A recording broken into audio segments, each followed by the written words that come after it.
I used to be stuck at a 9 to 5. I would commute to work. I would not enjoy it, be super miserable, and I would watch out the window just staring at the world passing by. And I knew that I could do something else, but I was too paralyzed in fear to take the leap. And after months and months of waiting, I actually went and started. And I started a YouTube channel from scratch. And after 6 months, I was able to make enough money to quit that full-time job and go full-time into YouTube. And what's crazy is the amount of time that took me to make that money and quit my job was shorter than the amount of time that it took me to start. So had I just started when I wanted to, I could have quit so much faster and been less miserable. Now that I've been working with other people and teaching them how to start a YouTube channel with less than 2 hours a day, I've learned that a lot of them are where I used to be, stuck and paralyzed with fear. In this video, I'm going to teach you how to finally overcome that fear of failure so that you can take the leap, start the next thing, quit your job, do all the things that you've wanted to do.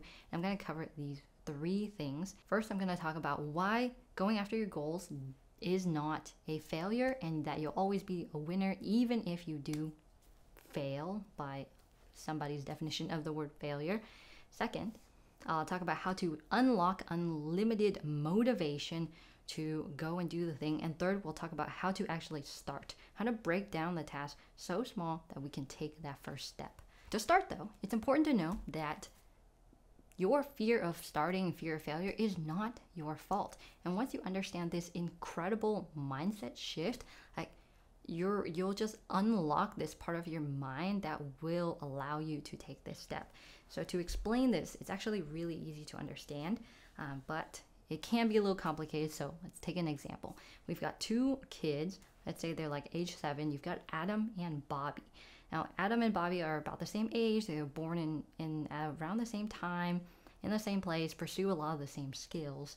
And throughout the very early portion of their life, they both are enjoying it, playing it, learning a lot of new skills, talking, walking, doing all the things.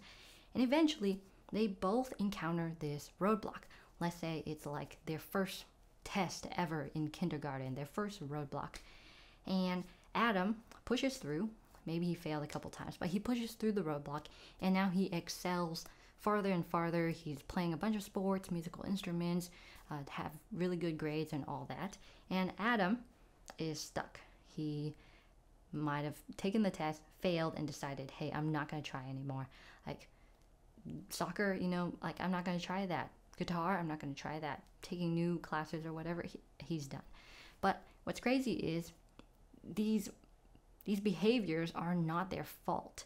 In fact, it's coming from how their parents are raising them and talking to them and providing feedback. Adam's parents give him feedback in a way that supports, like, oh, you have a gift for something, or you're really good at that. So let's say he starts to walk really early, and his parents say, well, you're really good at sports, you're really good at movement. And let's say that he sings really bad, and his parents say, well, you're just bad at singing.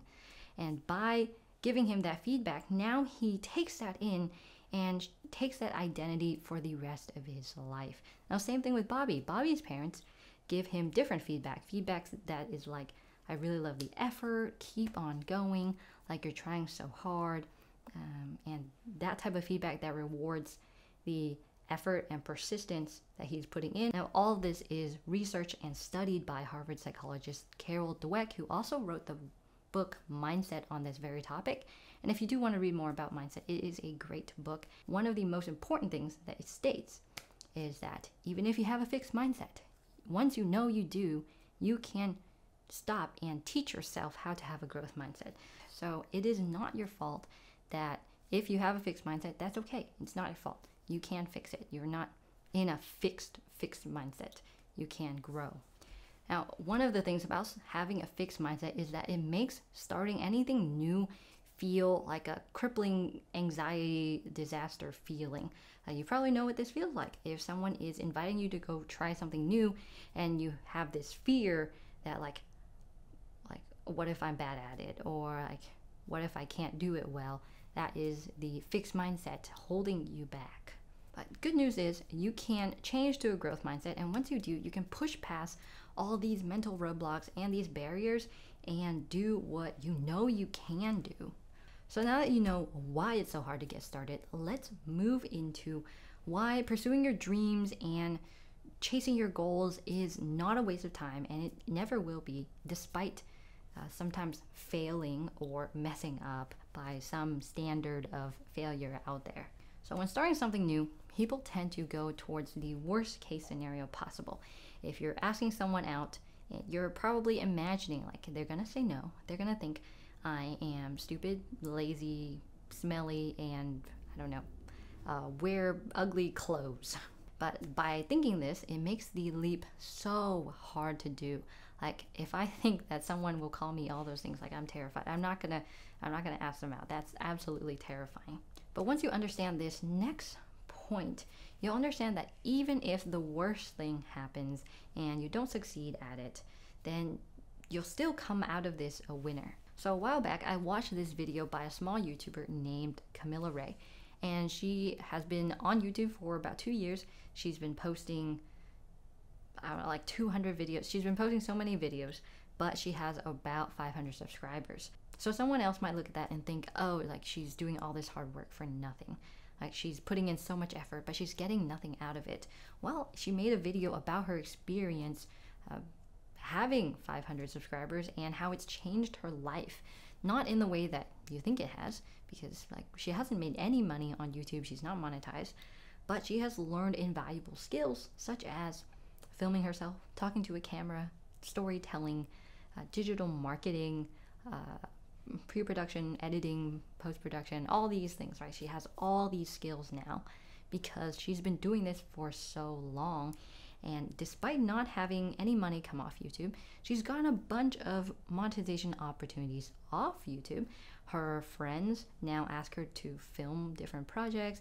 She has, I think she's working at a job, internship for her grad school where they're paying her, and she's made about $20,000 or more just from having all this experience that she has gained from having a YouTube channel, even if it's really small. What we can learn from Camilla is that even if from the outside someone might be saying that, oh, she's failing, she's actually winning. She's taken so many steps, she's overcoming so many barriers that other people look at and they're just like, well, I can't do that, that's not for me. And that's what sets her apart, is that she's able to put in the work and take all those leaps and overcome her fear and be totally okay with it, and like life is rewarding her for it, for taking all these steps. So when you can overcome the things that 99% of people can't overcome, you get rewarded like the top 1%. So now that you know that even if you fail, you don't really fail, you're truly a winner, I'm going to teach you a way to get unlimited motivation even if you like do not feel like you want to do the thing at all. And this will work for anybody, no matter what your situation is or who you are. This will work for everyone. So I have a friend, and he has a full-time job. He works a 9 to 5. He commutes like an hour a day to go to his job and commutes an hour and a half to go back home. So a bunch of his time is spent commuting, but that's besides the point, right? He is at a full-time job. He doesn't like it. And to grow a side hustle, right? He wants to do a side hustle, but he knows like I have to work evenings and weekends to work on my side hustle. And he never makes that trade-off. Every weekend comes and he's chilling out, doing barbecue, watching TV, watching sports, whatever. He's not working on his side hustle. But then something happens at work. His boss quits, and then a new person gets promoted to be his boss. And this guy is an absolute jerk. Like he's really terrible. He demands too much. He complains a lot, and he's never happy with the work that my friend does. And now my friend is actually trading in weekends and evenings now, despite being at the same 9 to 5 job. Now, why did he decide like now's the time to do it? Well, it's because his situation changed. It got so bad because of this new boss that the pain of trading evenings and weekends is now lower than the pain of working this 9 to 5, and that makes him take action. So the lesson we can learn from this is that, is it possible that the situation that you're currently in isn't painful enough to make you take action? And if it's not that painful, that's okay, because I'm going to help you unlock a technique that will make it so that you do take action despite the situation being the same. There are 3 questions that you can ask yourself.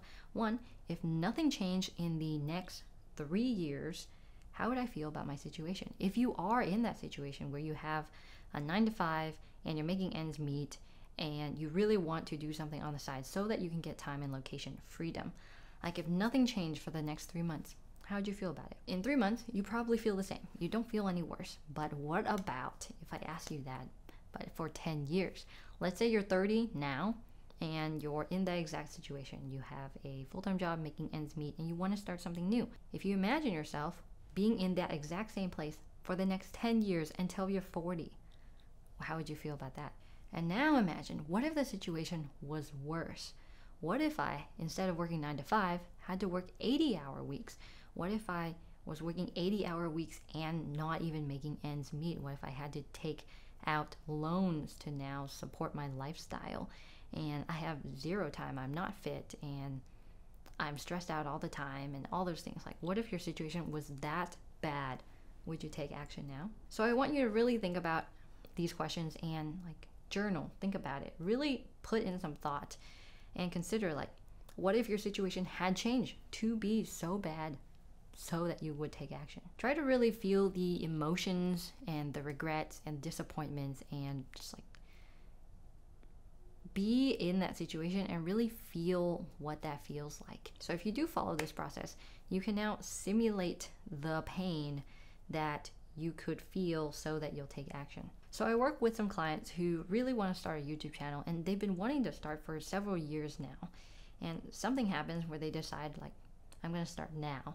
But had they started 2 years earlier, like, they would have a thriving channel already, a bunch of skills and a bunch of data to look at, and like it'd be doing great. So use this technique to unlock unlimited motivation and stop wasting time and do something about it now instead of 5 years later, 10 years later, 30 years later. Okay, now I'm going to show you a trick that you can use to trick your mind into actually taking the first step and starting the thing that you always said that you wanted to do, that you just couldn't do it. So when starting something new, it's really easy to imagine it as this like huge, tremendous, scary blob of stuff.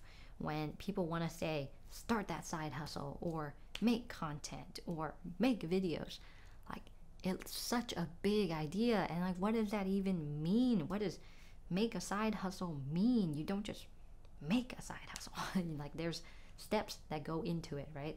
And you imagine all the different ways that it could go, like the different ways that it could fail, the different roadblocks you could run into, and it's scary. So it's like, it's gonna make you freeze. I've been in this situation a bunch of times, and the latest situation was a really big decision, right? The decision was my husband and I going to sell our house and move across the country? Sounds really big because it is big. It's a big decision. We had a trick that really helped us figure out whether we wanted to do that or not. So I've never sold a house before. In fact, we've only bought one, and this is the only house. We've never sold a house, have no idea what's involved, and it's super overwhelming, right? You're selling the house, moving across the country, having to do all these little steps. So I talked to my husband about it, and we decided that we were going to go step by step. And each step we would check in with ourselves and see how we're feeling about it. Because at any time, we could have dipped out and said, nah, I'm not selling. Or we could continue to move forward. We broke down this big task into a bunch of small ones. And the first thing we did was sell a piano that's been in the closet for like 5 years. And it felt all right. It felt pretty good. So we kept moving, sold the dining table. Felt okay again, kept moving. Called the real estate agent. Okay, now we're getting serious, right? And we talked to her, did everything, started revamping the house to be shown, have open listing, doing all those things, open houses. And right when the moment came of, like, the real estate agent had just sent us the listing agreement, like the thing that you signed to put your house on Zillow and the MLS and all those things. And we were staring at it, right, looking at it. And that was when it hit, like, we're not doing it. We're not selling the house. But we took all that action prior to that moment. And through that action, we could move forward and forward and forward until the defining step came, where the moment came to say yes or no. But you know, the coolest part is that it got us committed to starting. It didn't matter if we sold it or not. What really mattered is that mindset got us over the fear of starting, and we took steps. So if a commitment is so big for you, if you want to start that side hustle, what's a way that you can dip your toes in and take action without feeling too overwhelmed? Like break that apart and then break that apart and then break it down even more, so that step is so small that you're like, I can do that, and then I can check in with myself. And this is the easiest way to get started. A good example is that I was talking to another friend of mine, and I was helping him figure out how to start his YouTube channel, because he's got all these ideas, right? He's thinking about all the different ways that it could go. If it blows up, if it does nothing, if people hate him, and all these things. And we boiled down the first step to just like creating a channel logo. And that was it. Take 15 minutes, create a channel logo, and then check in. Like, how's it feeling? Do I keep going? And then the next step, create a channel banner. And then the next step, upload those things. And then like just break down this thing so small that you can get started no matter how like little motivation you have. Now, if you want to get started with something new and you don't have a lot of time in your day, watch this video here where I show you 14 habits to do so that you can save 20 plus hours a week to start on things like your side hustle, like content, like making videos. So watch it right here, and I hope that this helps you out.